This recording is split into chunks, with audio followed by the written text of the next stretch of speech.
Tonight on Y News, President Rodrigo Duterte seeks to probe into the issues plaguing the country's hosting of the 30th Southeast Asian Games. Senate President Tito Soto III says the Philippines is too hospitable as a host country of the 2019 SEA Games. The Philippine Senate approves a proposed 4.1 trillion peso national budget for the year 2020. Department of the Interior and Local Government to launch a new set of clearing operations before the year ends. And private companies and well-meaning individuals step in to help SEA Games hosting.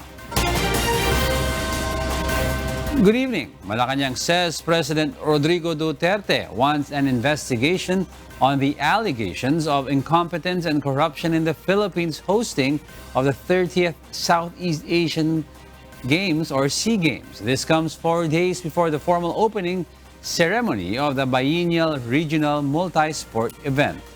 Rosa Ricos details why. President Rodrigo Duterte is not pleased after learning about several complaints in the country's hosting of the 30th Southeast Asian or SEA Games. This include the alleged mess in food preparations and the poor accommodation and transportation for the foreign athletes. There are even reports of unfinished structures just days before the multi-sport event opens. According to presidential spokesperson and Chief Presidential Legal Counsel Salvador Panelo, the chief executive seeks an investigation on the allegations of corruption and incompetence. And since there are also allegations of fraud, he wants to validate the reports. Pinapaimbestigan pa rin ni Pangulo kung ano man ang mga ilegalidad at mga incompetence o corruption na balita sa dyan. Napabalidate. The palace official adds the investigation will cover the SEA Games organizers, including House Speaker Alan Peter Cayetano, the chairperson of the Philippine Southeast Asian Games Organizing Committee or FISGOC. Kung totoo, di ba yung mananagot? Secretary Panelo adds even the Congress can hold their own probe on the issues. Rosa Ricos, UNTV, News and Rescue, Malacañang. The Senate is ready to investigate the problems in the 2019 SEA Games accommodation and food that have recently surfaced. But Senate President Vicente Soto III says such issues are nothing new. Nel Maribuhok details why. Senate President Vicente Soto III narrated today the time when he used to play bowling in the 70s and 80s. Senator Soto recounted when he competed in the men's 10-pin bowling competition in the 1978 SEA Games in Thailand. He said he experienced being accommodated in a dormitory instead of a hotel. This is why for him, what others calls mishaps in the country's hosting of the 30th SEA Games are not new. At hindi ba pwedeng yung puro 5-star ang accommodation at pagkain na ibibigay mo? Ibigay natin yun sa mga atleta natin, huwag sa mga kalaban. Merong mga bansa na minsan nananagot nun, pero nung kami ang sinasagot, dinadala kami sa mga dormitoryo ng mga universidad. Senator Soto even insists the Philippines is way more hospitable compared with other countries who hosted the previous editions of the SEA Games. Andito tayo sa laban ngayon. Medyo alert tayo, huwag tayo masyadong hospitable. Ano ba gusto natin? Maging champions o maging mga GRO? The Senate President also said that the foreign countries' act of bringing up complaints are sometimes part of their strategies to defeat the host country. But we should not allow it to anchor us down because of these complaints. Dahil kung minsan, strategy yan. Amid the negative issues and controversies hounding the regional sporting event, Senator Christopher Bongo has made an announcement to bring good news to the athletes representing the country. Senator Go said President Rodrigo Duterte is willing to give incentives and awards to Filipino athletes who will win a medal. I suggested to him na bigyan po awards or incentives po yung mga athletes natin para maingganyo naman lumaban despite the controversies. Nel Maribuhok, UNTV News and Rescue, Senate of the Philippines. The Philippine National Police continues their call to motorists for cooperation on roads to be used by delegates from 11 countries participating in the 2019 Southeast Asian Games. The Department of the Interior and Local Government, meanwhile, supports the call to suspend classes in Metro Manila. Harleen Delgado explains why. It's all systems go for the Philippine National Police or PNP as 27,000 PNP personnel will be deployed to man venues and convoy of delegates of the 30th Southeast Asian Games hosted by the Philippines. The sports competitions, with venues spread in 23 cities across the country, open on Saturday, November 30. PNP spokesperson Brigadier General Bernard Bonac says they aim for zero incident at the biennial multi-sports event. A final simulation will be conducted tomorrow to ensure a smooth pickup to drop-off of delegates at the venues. Bonac admits the biggest challenge they will face is traffic. He says the SEA Games Organizing Committee is still mulling over the PNP suggestion to put up special lanes on EDSA, just like what was done during the APEC and ASEAN summits. The police call on motorists to cooperate with authorities on the traffic scheme being implemented during the SEA Games period. Pag nakarinig po tayo ng sirena galing sa ating mga security escorts, kung maaari po ay tumabi at give way for the convoy to pass through para po hindi sila bantala sa kanilang mga schedules. To monitor the security in all SEA Games venues and major thoroughfares, the Multi-Agency Coordination Center at the PNP National Headquarters operates round the clock. The Department of the Interior and Local Government, for its part, supports the call to suspend classes in Metro Manila schools and universities to lessen traffic woes during the SEA Games period. That would be a big help in alleviating the traffic problem in Metro Manila. Kasi nga ang daming venues dito sa Metro Manila at yung galaw ng ating mga delegates from one point to the other, from their hotel to their practice to the venue, maantala kung hindi luluwag yung ating trapiko. At least 8,750 athletes and officials from 11 Southeast Asian nations are joining the Games this year. Harleen Delgado, UNTV News and Rescue, Quezon City.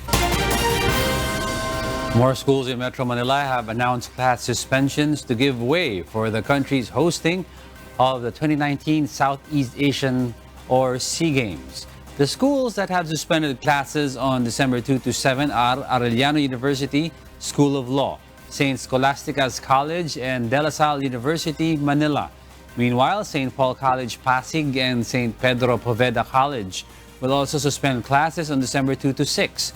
The Metropolitan Manila Development Authority, or MMDA, earlier recommended class suspensions due to anticipated heavier traffic, along with the implementation of road closures, alternative routes, choke point areas, and stop-and-go schemes for the conduct of SEA Games. The Games will run from November 30 to December 11. The MMDA on Tuesday said a stop-and-go scheme will be implemented along EDSA and South Luzon Expressway for the convoy of delegates for the biennial meet. Local government units who failed the DILG's assessment on their clearing operations from August to October this year might be held liable before the Office of the Ombudsman. The Interior Department says the crafting of the guidelines for a new set of clearing operations is underway. Ray Pelayo tells us why. The Department of the Interior and Local Government, or DILG, is set to file cases next week against local government units who failed in the clearing operations program. Interior Undersecretary Jonathan Malaya says they are now reviewing the LGU's explanation to their show cause order. Data from the DILG shows 101 out of the more than 1,500 local governments in the country failed to comply with the department's requirements in the 60-day clearing operations from August to October this year. And definitely, I can assure you, magpa-file kami sa Office of the Ombudsman ng mga kaso laban dun sa mga mayors na hindi katanggap-tanggap yung kanilang mga paliwanag. The DILG is now crafting the guidelines from a new clearing operation program that will last for 75 days. Malaya says the new set of clearing operations will contain a wider scope to include the anti-smoking, anti-drug abuse, disaster preparedness, and ease of doing business. Kailangan natin kultura ng disiplina at hindi lang kultura ng disiplina sa bangketa. Kutulan ng disiplina din sa ibang bagay. The program will be launched before the year ends. Ray Pelayo, UNTV, News and Rescue, Quezon City. Welcome back to Y News. We pick up to where Angelo Castro III left off. I'm Alex Baltazar, and here are the headlines. The Philippine Southeast Asian Games Organizing Committee is eyeing to reschedule some sporting events as a potential typhoon may enter the Philippine area of responsibility. An infrastructure-oriented think tank warns on possible power supply shortage and power rate hike beginning the holiday season. The Philippine Senate approves the proposed 4.1 trillion peso national budget for the year 2020. Household helpers may expect a 1,500 salary increase before the end of the year. Good evening. An infrastructure-oriented think tank warns of possible power supply shortage and power rate hike beginning next month. But the Energy Regulatory Commission assures the public such thing will not happen. Joanna tells us why. Some of Meralco's power supply agreements, or PSPAs, will expire on December 26, 2019. The Energy Regulatory Commission, or ERC, have yet to approve the applications of 6 new PSPAs through which the Manila Electric Company, or Meralco, will get the power supply for their customers. Because of this, InfraWatch PH, an infrastructure-oriented think tank, warns the public of a possible power supply shortage that may lead to a power rate hike beginning next month. According to former Congressman and now InfraWatch PH convener Terry Ridon, the ERC should have approved the said contracts last November 22, but up to now, the ERC has not made its decision. Natatakot po tayo na pagka po nag-lapse yung mga kontrata ng ilan pong mga tinatawag na PSAs, ay kukuha po tayo ng kuryente sa spot market. Syempre, alam naman po natin, pagka hindi contracted price, may tendency po na sumipa yung pong presyo ng kuryente. The ERC denies allegations of delay in approval of the PSPAs. ERC spokesperson Florencina Digal explains it was only on October 22 when they received the applications for the 6 new PSPAs. Under the law, the ERC has 75 days to issue a provisional authority for a contract. So, hindi ko alam kung saan nanggaling yung notion na nagkakaroon ng delay. Pagka-file ng application, sinet namin for hearing. So may action na kami. So I think hindi lang siguro na paliwanag sa kanila na may proseso kasi bawat application na pinafile dito sa amin. And gumagalaw yung application in accordance with the procedures. The ERC insists it will not allow such contracts to be delayed. The Commission points out a delay can lead to a power supply shortage and a power rate hike. This is what we want to assure the public. Whenever we receive application, tinitignan din namin kung ano yung magiging epekto nito. At syempre, hindi kami papayag na magkaroon ng deficiency sa supply just because something is pending with us. The UNTV News and Rescue team tried to get Meralco's reaction on the issue, but the company has yet to issue a statement. Joanna, UNTV News and Rescue, Quezon City. A lawmaker seeks to investigate the possible national security threat of China's 40% ownership of the National Grid Corporation of the Philippines, or NGCP. Other senators support such move, although the NGCP contradicts the allegation. Nel Maribuhok explains why. Senator Risa Ontiveros has filed a resolution that seeks to investigate the possible implication of China's co-ownership of the National Grid Corporation, or NGCP. In the resolution, the senator wants to know the details of the entry of Consortium Monte Oro Grid Resources Corporation, Calaca Higher Power Corporation, and State Grid Corporation of China in the National Transmission Corporation. State Grid Corporation of China, a state-owned Chinese company, has a 40% stake in the NGCP operation. Senators have expressed worry about China's possible control over the Philippines' power system. Bahagi ng resolution ko, imbestigahan kung kayang i-take down ang ating power system by remote control, through remote access, through the internet. Ang transmission grid, importante ito. Isa lang to sa buong bansa eh. So ang gera, hindi barilan. Kung ang gera ngayon, i-switch off lang yung power sa atin. Wala na tayong kuryente.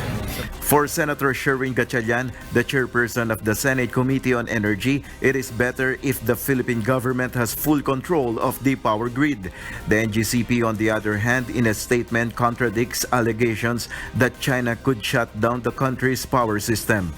Nel Maribohok, UNTV News and Rescue, Senate of the Philippines.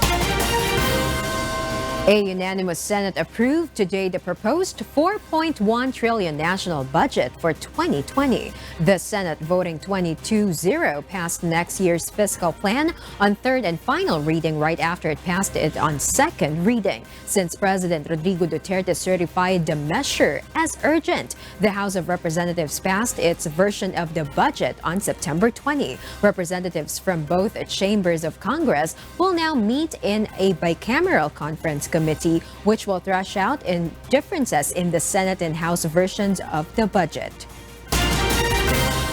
Household workers in Metro Manila await a 5,000 peso minimum monthly salary beginning next month. Labor groups have not opposed the move so far. Aiko Miguel tells us why. Dindin is a stay-out household worker. It's her 5th year as a household next month. She begins work at 7 in the morning and ends at 4 in the afternoon for the De La Rosa family. Dindin's starting pay was 3,000 pesos a month. But after hearing about the news that household workers in Metro Manila will receive a 5,000 pesos monthly minimum salary beginning December, she felt relieved. Kung ganun lang ang sahod mo, 4,000, 3,000. Di kasi yun lalo pag may nag-aaral kang anak. Dindin shares that her husband died 6 years ago. Since then, she has been raising their child alone. Sa 14 years na yun, di ako nagtatrabaho. Bahay lang. Bahay lang. Talagang ganun ang buhay eh. Wither lang. Kabangon naman. Kasi ako yung nagtaguyod sa anak ko, simula na makaisip. The Department of Labor and Employment reminds employers to give what is due to their hired help. Oh, you start paying your kasambahay 5,000 na. Kasi may mga makukunat pa rin eh. DOLA has requested 6,000 pesos as the minimum wage for household workers, but the Regional Tripartite Wage Board approved 5,000 pesos in Metro Manila. According to Associated Labor Unions Trade Union Congress of the Philippines, or ALO-TUCP, this is a good move to acknowledge the sacrifices and hard work of Filipino household workers. Mas maganda na siguro itong 5,000 na muna.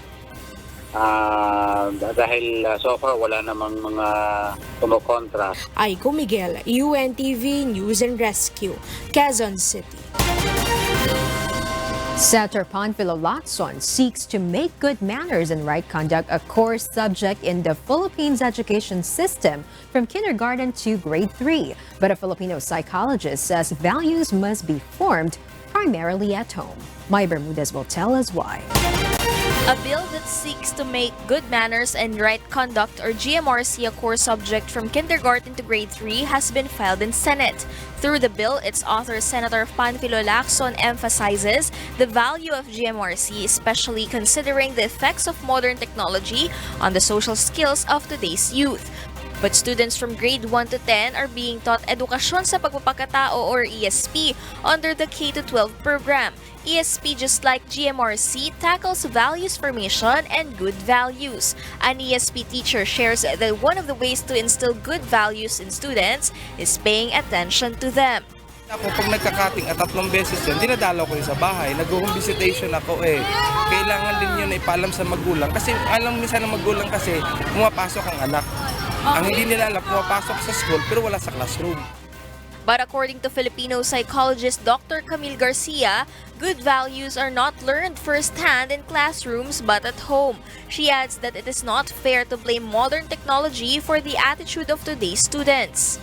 Siyempre nag-evolve, may mga gadgets. So, akala nila, dahil kasi yung connection, hindi napapansin na bakit ganito, na mas pasaway sila, mas hindi mo maintindihan kung mahihina ba ito or talagang sasabihin natin natural na mga batang nag-i-exist. It's more of yung sabihin natin nagkakaroon ng disconnection because mas ang connection natin ngayon ay sa gadgets. Dr. Garcia adds, because of being more attached to their gadgets, the youth's social skills, among others, become limited.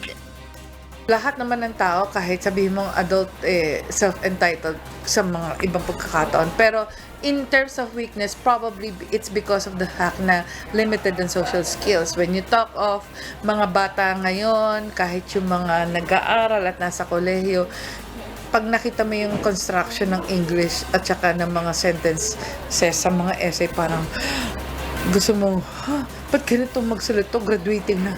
Mai Bermudez, UNTV News and Rescue, Quezon City. More than 300 persons deprived of liberty are expected to be freed by the Bureau of Correction soon. Meanwhile, Bucor is in need of more doctors and lawyers. Joan Nano tells us why. The Bureau of Corrections, or Bucor, is coordinating with the Board of Pardons and Parole after receiving a directive from the Department of Justice, or DOJ, to process the documents of more than 300 persons deprived of liberty, or PDLs. Bucor spokesperson Major Alberto Tapiro says 366 PDLs are expected to be freed when their certificates from the Paroles Board arrive.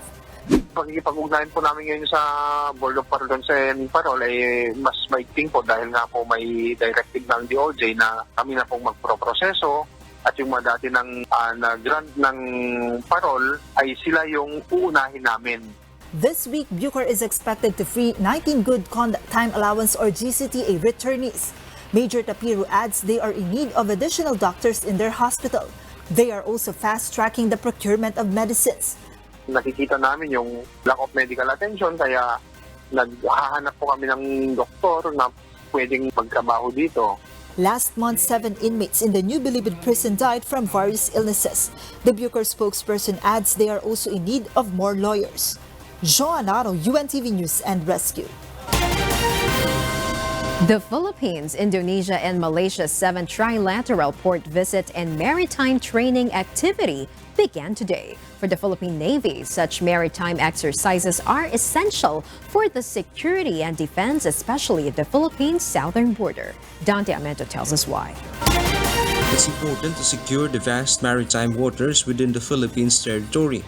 Such include the southern Philippine Sea, where some local terrorist groups and lawless armed groups usually traverse. This is the objective of the ongoing 7th Trilateral Port Visit and Maritime Training Activity in Western Mindanao, participated in by the forces from the Philippines, Indonesia, and Malaysia. In 2017, the three countries entered into an agreement coined as Indo-Malfi Trilateral Cooperative Agreement, which commits the three nations to securing common borders. The Philippine Navy say they need allies to defend the Philippines' maritime territory. Yan ang challenge palagi ng government, no? Resources are not enough. That's why kung sinong makakatulong with local agencies within our government and even foreign counterparts, malaking bagay yon. Aside from strengthening the three countries' relations, the joint maritime exercises assure the local fisher folks' safety. What the public could expect is a more efficient way of securing our maritime waters in this part of the country. The joint maritime exercises run until tomorrow, November 28. Dante Amento, UNTV News and Rescue. The Philippine National Police Drug Enforcement Group nabs a Chinese national in Makati City. The arrest, according to the PNP leadership, is a result of a series of test buys and surveillance. Bernard Dadis details why. Packs of dog food with Chinese characters were found in a cabinet inside an apartment unit in Barangay San Antonio, Makati last night during a PNP Drug Enforcement Group's operation. Instead of dog food, the police found illegal substance suspected to be shabu weighing 400 kilograms with estimated value of 2.7 billion pesos. Police identified the Chinese national as Liu Chao. According to village guard Max Dolar, Chao has been living in the area for 2 weeks. Dolar added that whenever Chao would leave his apartment, the Chinese man always asked him to guard the parking area in front of his unit and in return gave him 1,000 pesos. According to PNP officer in charge, Police Lieutenant General Archie Gamboa, they have been conducting surveillance on the suspect for 2 weeks. Before kasi you can conduct a buy-bust, you have to develop the case itself, di ba? Kaya nga meron surveillance. Meron na kasing nangyaring series of test buys. With a series of test buys conducted, they are convinced na merong naman. So they offered a bigger amount at kumagat naman siya. General Gamboa added this is the biggest amount of illegal drugs they have confiscated this year. Kaya nga ang sinasabi ko, if we can encourage the community to report mga ganitong kahinahinalang mga tao, lalo na pag hindi Pilipino, no? And sana makarating agad sa kapulisan. No? PNP have follow-up investigations underway for Chow's possible cohorts, sources, and downlines. Bernard Dadis, UNTV News and Rescue, Philippines. Welcome back to Y News.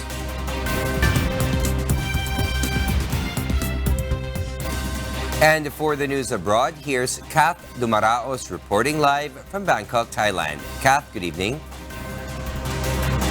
Good evening, William. A koala, which drew wide attention after being rescued from an Australian bushfire, has died after failing to recover from his burns. Stephanie C. details why. A koala who was rescued from the bushfires ravaging eastern Australia has been euthanized after failing to recover from his grave burn injuries, the specialized hospital that cared for him said on Tuesday.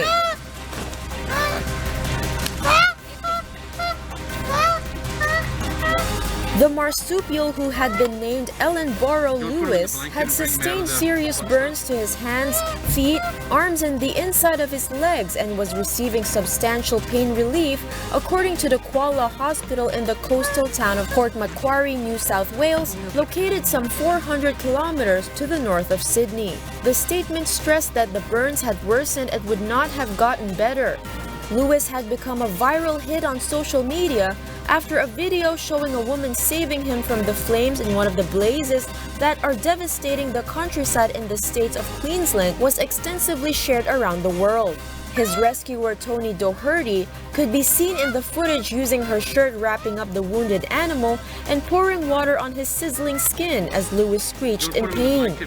The video triggered a wave of solidarity from Australians who donated hundreds of thousands of dollars to the hospital. The koala had explained in a previous post warning of the possibility that euthanasia was the best option for Lewis. Deborah Tabart, president of the Australian Koalas Foundation, said last week that the number of koalas killed in the fires could exceed 1,000 in NSW, in addition to 700 that died in September in the north of the state. Stephanie C., UNTV News and Rescue. A 9-year-old Belgian boy is set to become the youngest person to complete a university degree. Nina Armilio has the story.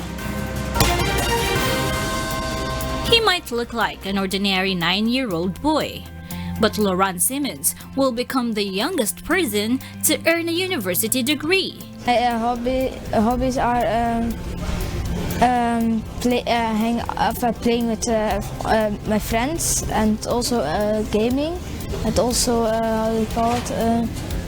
gaming and playing with my dog, and also watching Netflix. The Belgian boy, whose IQ was estimated to be 145, is due to complete an undergraduate electrical engineering course at the Eindhoven University of Technology in December, after finishing a 3-year academic program in 9 months. At the age of 6, Laurent's teacher told him they could not teach him anything else.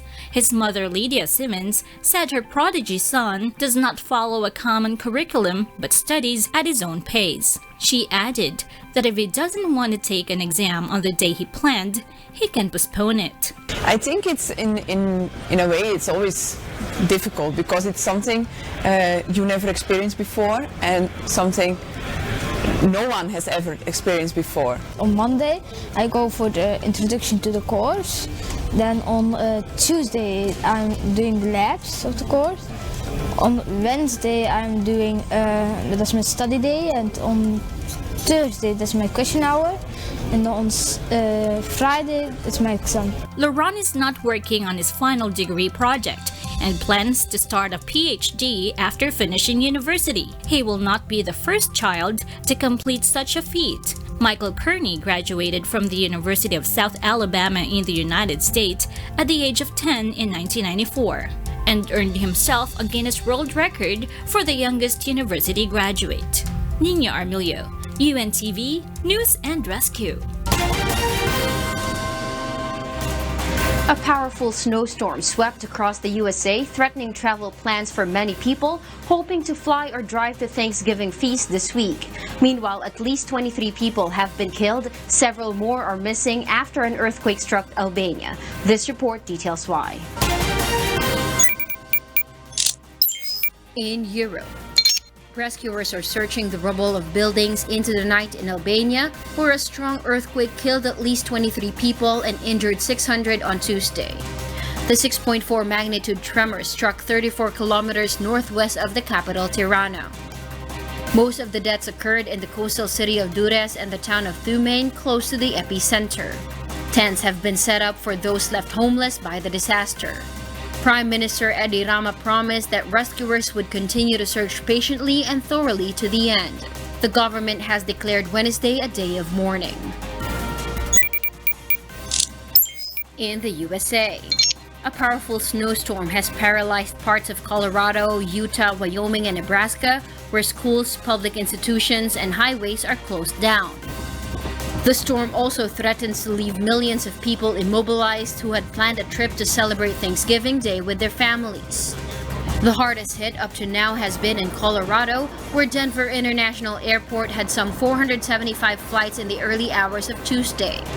This dangerous storm is headed for Northwest California and Southwest Oregon and could strike with major force between Tuesday and Wednesday, the day before Thanksgiving. And in the Arctic, Russian scientists has warned that a quarter of what polar bears eat is made up of plastic waste. Ivan Mizin said the mammals were increasingly approaching human settlements due to the climate crisis. He said polar bears have been forced to forage for foods on land as a result of the climate crisis and melting ice caps. A key concern among experts is that the long lifespans and low reproductive rates of the species will negatively affect their capacity to adapt to radical changes in their habitats. The WWF in its report called on governments to identify and protect key areas that could be viable for polar bears in the long term. Kat Dumaraos, UNTV News and Rescue. And those are the news from the other parts of the globe. Back to you, William. Thank you, Kath Dumaraos, reporting live from Bangkok, Thailand. Many issues in the SEA Games preparations have surfaced, but various Filipino groups prove it's better to help than spread the mishaps experienced by the delegates. Harleen Delgado has this report. Amid various issues hounding the Philippines' hosting of the 30th Southeast Asian Games, various Filipino groups have offered help to address the woes. According to the Philippine Football Federation, Southridge, a private school for boys located in Muntinlupa City, has offered its artificial pitch as practice venue for football teams. Valyacar Transit Incorporated, that owns the Ceres bus, has lent its 80 new bus units to transport football teams to the venues of their scheduled games. Ceres liner first came to the rescue during the weekend to fetch the Indonesian football team from the airport to their hotel.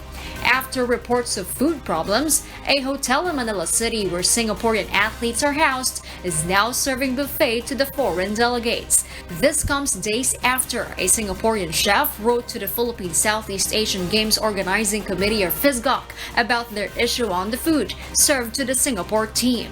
The National Commission on Muslim Filipinos has once again expressed willingness to help. At the Athletes Village in Duclark City, Kapas Tarlac, buffet is served round the clock.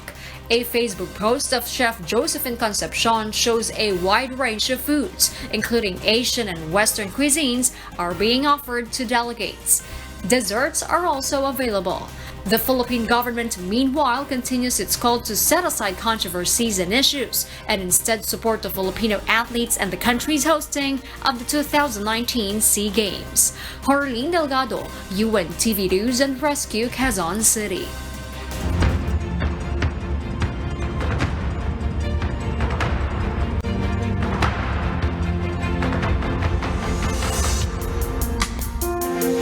Members Church of God International or MCGI volunteers residing in Malta joined the Maltese community in keeping the beauty of their land by conducting a cleanup drive.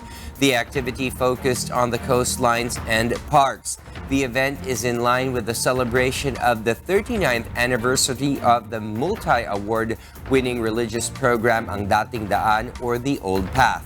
Malta is one of the smallest countries in Europe, situated in the Mediterranean Sea, south of Sicily, Italy, and north of African coast. Malta! Happy 39th anniversary! Ang Dating Daan! Yahoo! Meanwhile, a British national who now lives in Cebu says he experienced and witnessed a one-of-a-kind feast on Sunday. After attending the celebration, he shares that he is now full of hope after almost losing it. Gladys Tawabi tells us why. 62-year-old Eamon Webb, born in the United Kingdom, has been to Cebu for 4 years. He used to enjoy life with friends and money. Until the day came when a female friend from Cebu deceived him. His life became miserable since then. With no money in his pocket, no friend or family to call on and be with. All his investments and savings disappeared. His only son and all his relatives in the UK have abandoned him. Because of those sufferings and feeling alone, he had attempted to take his own life twice. I had no food, I was hungry, I was thirsty, I had no shelter. I was at the zero level. I couldn't see any future ahead. So the best way was to end it. I didn't want to do it. I kept asking God to forgive me.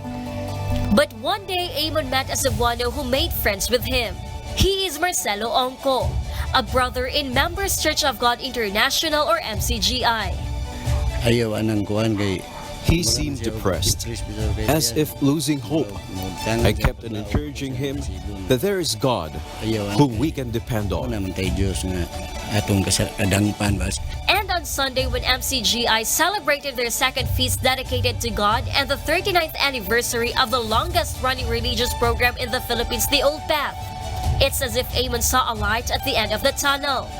When Marcelo invited him to the banquet, there he not only enjoyed the food, but also listened to and moved by the words of God from the Bible preached by MCGI overall servant Brother Eli Soriano. Kahit yung pinakamahirap na tao sa kalye, may kaluluwa po yun.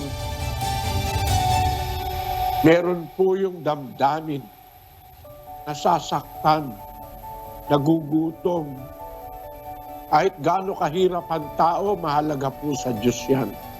Kaya utos ng Diyos, lingapin ang mahirap. Ang mga babaeng bao, ang mga ulila. Yan po ang misyon ng Ang Dating Daan sa buong mundo. It inspires me, helps me, gives me strength and greater belief in God. Gave me hope to continue. They showed me a lot of kindness. They gave me food, friendship. Are you looking forward to attend more? Yes, I'm going to Bible study with Mario tomorrow night. Eamon is now taking shelter under the roof of a friend's house. Marcelo helps provide food for Eamon every day. Marcelo says although he and his wife are poor, they have open arms for people like Eamon. I am helping him because I am a Christian.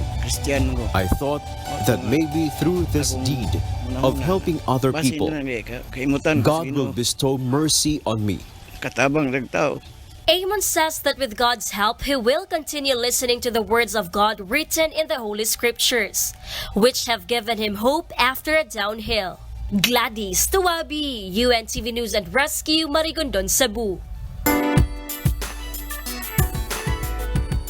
BMPI artist Princess Sevillana left for Dubai today for her stint as a judge in the biggest singing reality show in the United Arab Emirates. She is also excited for another milestone in her career that will happen in this journey.